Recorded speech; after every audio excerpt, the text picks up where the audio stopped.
In this video, let's learn how to divide the number 87 by 2 using the long division method. Consider the first digit 8. We know that 2 times 4 is equal to 8.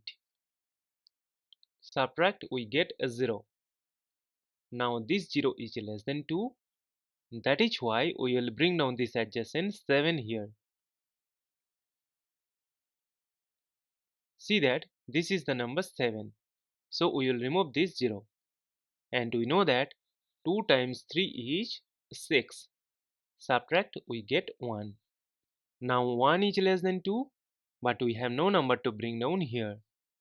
That is why in this case we will put one decimal here so that we can borrow 1 0.